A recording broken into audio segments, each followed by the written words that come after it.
High and low சேனலை மறக்காம subscribe பண்ணிருங்க அண்ட் மறக்காம பெல் பட்டனையும் கிளிக் பண்ணிருங்க. Hello all welcome to my channel. So இன்னைக்கு எபிசோட் எல்லாம் பெரும் பார்த்துருப்பீங்க. இன்னைக்கு எபிசோட்ல ஃபுல் ஆப் யாருக்குன்னு பாத்தீங்கன்னா அன்பு கேங்க்கு தான். ஃபர்ஸ்ட் ஆப் என்னன்னு பாத்தீங்கன்னா அனிதா கேப்டன் ஆனது. அனிதா கேப்டன் ஆனதுக்கு அப்புறம் அர்ச்சனா அண்ட் ரியோட ஃபேஸ் ரொம்பவே அப்செட் ஆயிருச்சு. அண்ட் அர்ச்சனா கேங்க்கு செகண்ட் ஷாக் என்னன்னு பாத்தீங்கன்னா ஆரி அவரை சேவ் பண்ணிட்டு ஜித்தன் ரமேஷ் லாக் பண்ணது.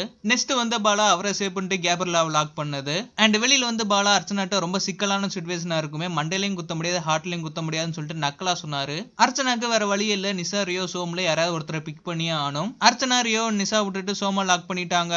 இதெல்லாம் ஒரு சைடு இருந்தாலும் பிக் பாஸோட மெயின் பிளான் என்னன்னு பாத்தீங்கன்னா அர்ச்சனாவை சேவ் பண்றது தான். அர்ச்சனா இந்த வாரம் நாமினேஷன் லிஸ்ட்ல இருந்தாங்க. அர்ச்சனாக்கு வெளியில பப்ளிக் சப்போர்ட் சுத்தமா இல்ல. சோ அவங்கள சேவ் பண்றதுக்காண்டி தான் பிக் பாஸ் இந்த டாஸ்க் கொடுத்திருக்காரு. ஆரியன் பாலாஜிக்கு வெளியில ஃபேன் பேஸ் இருக்கு. சோ அவங்க கண்டிப்பா சேவ் ஆயிருவாங்க. பட் அர்ச்சனாக்கு வெளியில எந்த சப்போர்ட்டுமே இல்ல. சோ அவங்கள சேவ் பண்ணா நம்ம மாட்டிக்கிருவோம்னு சொல்லிட்டு தான் இந்த ஆப்ஷனை கொடுத்து தெளிவா அர்ச்சனாவை சேவ் பண்ணிட்டாங்க.